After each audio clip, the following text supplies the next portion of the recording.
Hola amigos, bienvenidos a un nuevo encuentro. Hoy vamos a tocar el tema relacionado con el Gehenna. ¿Cómo librarse del fuego del Gehenna? El Gehenna es lo que se llama también el Gehinom, que en castellano lo traducen como el infierno. En cuanto a este tema, hay que comenzar primeramente haciendo una definición. ¿Qué es realmente el Gehinom, el Gehenna, el infierno? ¿Qué es esto? Porque hay diferentes maneras de comprenderlos de acuerdo a la religión. El concepto del Gehenna que se menciona en la Biblia, la manera en que lo comprende el pueblo de Israel no es la manera en que lo han interpretado luego los cristianos partiendo de la base católica. Porque el Gehenna que se menciona en el texto bíblico, que es el Gehenna de la manera en que lo entiende el pueblo judío, pues se trata de un sitio de purificación donde el alma de la persona va a este lugar por cierto tiempo, máximo 12 meses, un año, o sea, incluso puede ser menos, que esa alma va allí a ser purificada y luego de ello pues asciende hacia el cielo o hacia el lugar donde esperará la resurrección. En cuanto a esto, puede ser que el alma, una vez que salga de allí, si se determina en la corte celestial que tiene que regresar a este mundo, puede ser que regrese en Gilgulim, en reencarnación. Pero estos son otros temas en cuanto de más profundidad. La manera en que lo entienden, por ejemplo, en el mundo cristiano, piensan que el infierno es un sitio de tormento eterno y de sufrimiento y de fuego, y que esto no es la manera en que lo comprende el pueblo de Israel, el pueblo judío. Por tanto, totalmente diferente. Ya le digo que incluso puede ser que el alma solamente esté en ese sitio por poco tiempo. Ahora, ¿qué es realmente este lugar? Porque ¿cómo puede ser que en el mundo espiritual se hable de fuego y se hable de este tipo de tormentos y no sé qué? ¿Cuál es realmente? ¿Es porque es un sitio de maldad?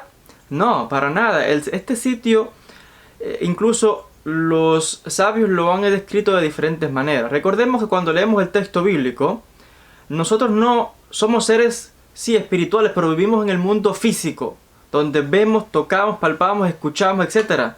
Por tanto, para comprender las escrituras, Dios tuvo que utilizar el lenguaje de los hombres para que podamos comprender. Porque si hablan un lenguaje espiritual totalmente, no comprenderíamos nada. Por tanto, aquí los sabios, cuando a veces hablan y explican en cuanto al tema del Gehenna, y se habla de este sitio donde se habla de fuego y de este tipo de sufrimientos o de limpiamientos por los que el alma tiene que atravesar, pues algunos dicen que no es físico, porque esto no existe en el mundo espiritual, sino que es una serie de conceptos para que entendamos o nos aproximemos a comprender algo que tiene lugar en un plano superior, donde el alma pues entra en una especie de purificación, y que es por el propio bien del alma para poder ascender luego purificada y realmente, digamos que limpia completamente de todo rastro que le quedaba de la esencia, pues digamos, de lo que tenía que todavía pendiente en el mundo o en la tierra, a no ser que, vuelvo a enfatizar, tenga que regresar en Gilgulim. Ahora, en cuanto a esto, ya les decía, algunos dicen que no es un lugar real. Otros dicen sí es un lugar real donde el alma va. Otros dicen que es un estado de conciencia. Otros dicen que el infierno está aquí en la tierra con los problemas y dificultades que atravesamos. Sea cual sea la circunstancia, porque hay textos bien explícitos que describen con lujo de detalles lo que acontece a estas almas que van a este sitio. Por ejemplo, hay un libro, de hecho lo tengo aquí detrás, Minhaj Yehuda, escrito por el gran cabalista de Bagdad en Irak, Rabbi Yehuda Fetaya, discípulo del Ben Ish Hai, Rabbi Yosef Haim, gran cabalista de Irak.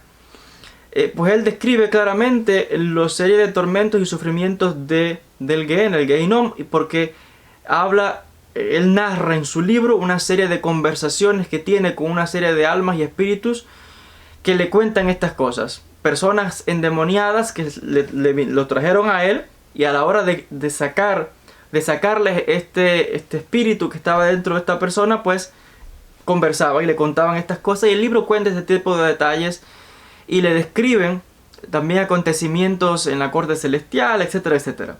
Entonces aquí diferentes vertientes, pero el punto clave que hay que tener presente es cómo librarse de esto.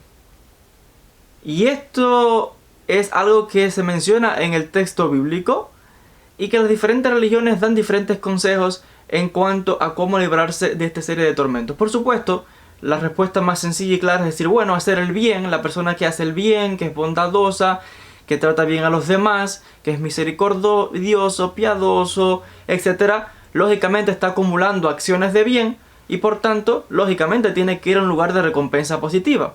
Aquel que hace el mal, que hace la maldad, asesinato, robo, hurto, mentira, calumnia, etc., todo lo que es negativo, pues tiene que recibir castigo y esta persona es enviada al Gehinom o al Gehenna. Vale, muy bien, esto es lo que normalmente se escucha así como que claro, ¿no? Para la persona común. Pero hay que ir aquí en profundidad. Y voy a citar directamente de un texto, Otiot de Rabbi Akiva, que en la página 117, en su versión en castellano, dice lo siguiente, muy interesante. En cuanto al Gehenna, la conversación que tiene Dios con el príncipe del Gehenna, del cual ya hemos hablado, es un ángel que se llama Negarsanel. Este príncipe del Gehenna, o príncipe del infierno, tiene una conversación con Dios y allí ocurre algo. Y se cita para esto un salmo, el Salmo 9:17. Porque este príncipe del Gehenna se queja ante Dios, ¿no? De que, como que dice que el texto pedía, ¿no? Que el Gehenna pide más almas que entren allí. Esto está en Isaías 5:14, donde dice que se ensancha el interior y se abre la boca del Gehenna para tragar. Pues aquellos que tienen gran orgullo, una gran muchedumbre que se ensalza a sí mismo, etc. Y entonces quiero citar lo que dice en cuanto a esto, este documento, citando a la vez del Salmo 9:17. Dice así: por eso son entregados al fuego del Gehenna, que los consumirá en un abrir y cerrar de ojos, como está escrito: los malos serán mandados al Seol, toda la gente que se olvida de Dios. Igualmente leemos: todos se han vuelto necios e insensatos, porque lo que se aprende de un ídolo de madera no sirve para nada. Jeremías 10:8. Primera parte. Dice aquí: los malos serán enviados al Sheol, toda la gente que se olvida de Dios. Y aquí me quiero concentrar en esta segunda sección. Toda la gente que se olvida de Dios. Por ende, la persona que hace el mal, todo lo que hemos descrito, es una persona que no está conectada con Dios, que no está conectada con la divinidad. Por tanto, el olvidarse de Dios está con perder la conciencia de la existencia del Creador, con crear una desconexión. Esto es lo que en términos de la Kabbalah lo identificamos con el Da'at. El Da'at es el conocimiento, pero Da'at también es la conciencia. La persona que está cayendo en el lado del mal, pues bien puede ser en este caso que no tiene conocimiento, por eso hace el mal. Pero aún así alguien que tiene conocimiento, que sabe que es malo y hace el mal escogiéndolo a propósito, esa persona ha perdido la conciencia porque se ha desconectado del Creador. Por tanto, hay diferentes tipos de mal. Y esta persona, la segunda, la que se ha olvidado, sabiendo, pero a propósito se ha desconectado y perdido la conciencia y está totalmente entregada al lado del mal, esto es un tipo de mal que se llama Amalek, que es el tipo de mal ya, un mal tremendo, un mal superior, porque la persona está desconectada totalmente, no tiene conciencia de la divinidad. Porque, por ejemplo, puede ser que alguien robe y esa persona sabe que robar es mal. Eso todavía no es el estado de Amalek, de un mal realmente de tal magnitud, sino que todavía la conciencia le está diciendo que sabe que eso es malo, que sabe que asesinar es malo, etc. Entonces todavía tiene la conciencia de Dios, del Creador, que ha aprendido de que esta actitud no es correcta. Pero aquel que se olvida, se desconecta, ha perdido la conciencia completamente, ha perdido aquí el Da'at, la conexión con Dios. Esta persona pues está en un estado tal que es como dice el versículo: los malos serán mandados a este sitio, al Gehenna. ¿A quién? Aquel que se olvida de Dios. Ha creado una desconexión tal. Es como los mismos asesinos a veces, por ejemplo asesinos en serie, que ya esta persona está en un estado de mal tal que es asesinan, no tienen conciencia ninguna. Es que uno dice, pero ¿cómo puede ser? O incluso puede ser el ladrón que ya roba de tal manera que ya como que no le importa, ya ha perdido toda desconexión. O así cualquier acción negativa que alguien hace, que está todo el tiempo en el lado del mal sin conciencia ninguna del daño que está trayendo a su vida y a la vida de otras personas, y desconectado por supuesto de la divinidad. Se ha olvidado de Dios completamente. Y esta persona, pues por ende aquel que se olvida, se aleja, lógicamente el desenlace pues es el Gehenna, es el Gehinom, es la consecuencia clara. Por lo contrario de esto es la persona que tiene da'at, que tiene conocimiento, que sabe qué es lo que está bien y lo que está mal, que puede ser que peque muy bien, pero puede hacer teshuvah, rectifica y está esforzándose siempre por hacer el bien, aunque tiene la lucha interna con la tendencia al mal. Porque es algo interno que tenemos, que todo ser humano tiene dentro de sí. Por tanto, ahora tiene el ser humano que librar una batalla interna consigo mismo por hacer el bien. Pero el que está en un estado de desconexión con la divinidad, esa persona está en un estado negativo completamente. En un estado donde de hecho la persona que ha llegado al estado de Amalek, de mal absoluto en este caso, dice en los sabios, los místicos, que esta persona no tiene razón realmente de existir, porque de hecho el mal no puede existir por sí mismo. El mal se tiene que autodestruir. Se destruye porque no puede contenerse a sí mismo. Y por tanto, solo va a autoaniquilarse. Y además, aquella alma que es enviada a este mundo y a la tercera vez vuelve a escoger repetida vez el mal, esa alma es cortada. No tiene razón de existencia. Porque a este mundo se viene a aprender, a rectificar, a crecer, a acercarse a Dios. Es un estado de alejamiento de la divinidad. Y el hombre tiene que esforzarse por acercarse, apegarse a su creador. Por tanto, esto tiene mérito de acercarse al creador. Pero aquel que se aleja completamente y escoge esto repetida vez, pues esta alma es cortada. Así que aquí no tiene chance de ir ni a ningún lado, ni a Gehenna ni a nada. Automáticamente esa alma es cortada. No tiene sentido de existencia. Ahora, ¿quién decide esto? No somos nosotros. Por lo tanto, aquí cuidado con juzgar a nadie. Aquí el que decide es Dios. Nosotros no somos jueces de nada. Nosotros venimos también a rectificarnos a nosotros mismos. Y cada cual que se ocupe de su rectificación. Cuidado con andar juzgando a nadie.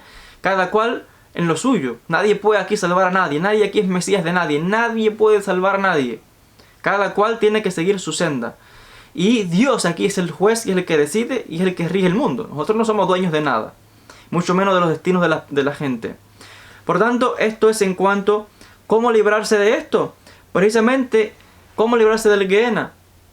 Manteniendo, alcanzar el da'at, el conocimiento, alcanzar la conciencia, ser conscientes constantemente de la existencia de la divinidad. Y cuando uno sabe que todo, nuestro vivir, nuestro existir, todo depende del Creador, está en un estado de conciencia tal que es imposible que haga lo que es, o que aunque caiga, pero no cae en un estado de mal sin conciencia, que puede conducirle al Gehenna o al Gehinom, o peor aún, que caiga en el estado de Amalek, que les decía que es un mal absoluto. Aunque dicen los sabios que incluso el mal no puede existir sin un rayo de esa luz que viene de Dios, porque aquel que cree en Dios o que no cree en Dios, Dios no existe porque yo creo o no creo en Él. Dios existe porque existe, sea que yo crea o que no crea. O sea que hasta el ateo que no cree en Dios, pues eso a Dios no le afecta en nada. Dios está, porque existe. Pero lo importante es la persona que tenga conciencia de ello y que no se desconecte. Y por ello es interesante que leímos que se cita luego a Jeremías 10:8, donde leímos que decía, igualmente leemos, todos se han vuelto necios e insensatos. porque lo que se aprende de un ídolo de madera no sirve para nada. O sea que peligroso también en este caso es la idolatría. Alguien que esto también es desconexión con la divinidad, porque está atribuyéndole, en vez de estar conectado con Dios, está conectado con nada, porque un pedazo de madera, un pedazo de piedra no es la divinidad. Por tanto, en este caso el texto lo llama necios e insensatos. Un proceder como este no es correcto. Y es algo que por ello es que se condena fuertemente a los idólatras en el texto bíblico. Idólatras no solamente alguien que tenga un ídolo de madera o de yeso o un cuadro y se arrodille o le ore a esto. La idolatría puede ser alguien que reverencia a su maestro, a su rabino, a su pastor, a su maestro, a quien sea, a un familiar, y lo ponga ahí como intermediario entre esa persona y la divinidad. Hay gente que convierte al Mesías, la figura mesiánica, en un ídolo también, tanto en la antigüedad como en el presente, todo el tiempo. Entonces, la idolatría puede abarcar muchas facetas aquí. Incluso está la idolatría personal, que está conectada con el ego. Y por tanto, hay diferentes maneras de idolatría, que al final toda es la misma, pero tiene diferentes caras, diferentes máscaras, diríamos. Y hay que tener cuidado con los intermediarios. No hay intermediario entre uno y Dios. La conexión de todo ser humano es directa. Usted se puede conectar con Dios directamente. Aquel que le diga que a usted le hace falta un intermediario, como dice un proverbio sufí, aléjate de esa persona como quien se aleja de la peste, porque ese es un obstáculo entre tú y Dios. Uno tiene dentro de sí la chispa del alma divina, de la esencia de la divinidad. Todos hemos crecido con esa esencia y esa conexión con Dios y podemos conectarnos con Dios. Ahora, hay maestros y guías que nos pueden mostrar el camino. Pero una cosa es mostrar el camino, otra cosa es plantarse en el medio como un obstáculo y decir, tú no llegas a Dios si no es a través de mí. Eso es un ídolo en el medio de la vida de la persona. Y dice la Biblia que Dios no soporta a los idólatras. Por tanto, cada cual aquí se puede conectar con la divinidad. Y los idólatras, directo al Gehenom, directo al Gehenna en este caso. Hay que remover todo obstáculo de nuestra vida, todo ídolo de nuestra vida, que lo mismo puede ser, ya le decía, o un ídolo literal, o un maestro en el medio, o un rabino, o un pastor, o el mismo Mesías en el medio, o el dinero, o uno mismo se puede autoengañándose, y el ego de creerse alguien por incluso al mismo nivel de una divinidad o algo, puede ser malo y perjudicial, porque está desde la perspectiva del que tiene el ídolo delante como aquel que se autoerige como ídolo de los demás. O sea que alguien por ejemplo que sea maestro y autoconscientemente se ponga en el camino de otra persona y dice, bueno, tú quieres llegar a Dios, aprende solamente por mí. Esa persona se está a sí misma por su ego, creyendo que tiene un conocimiento o una sabiduría, se está autoerigiendo como un ídolo para otra persona. Esto es garrafal, fatal. Por tanto, consejo, dice el versículo, que aquellos que van a este sitio son aquellos que se han desconectado de la divinidad, que no tienen conciencia de Dios. Y la idolatría pone como ejemplo, ¿no?, que es uno de estos peligros. Por tanto, ¿cómo librarse del fuego del Gehenna, del Gehinom? Pues conectarse con la divinidad, adquirir lo que se llama el Da'at, que es el conocimiento, que es la conciencia, elevar nuestras conciencias de que saber que estamos en conexión constantemente con la divinidad, con Dios. Y pues tendríamos que hacer otro vídeo quizás cómo entonces adquirir la conciencia, cómo adquirir el conocimiento para estar en esta conexión con Dios. Quizás sería tema de otros vídeos, pero aquí estamos ya tocando temas cabalísticos que están conectados con las diferentes sefirot del árbol de la vida. Estos son temas para próximos encuentros tal vez. Hasta aquí con el vídeo del día de hoy. Como siempre les agradezco por la atención y hasta un próximo encuentro.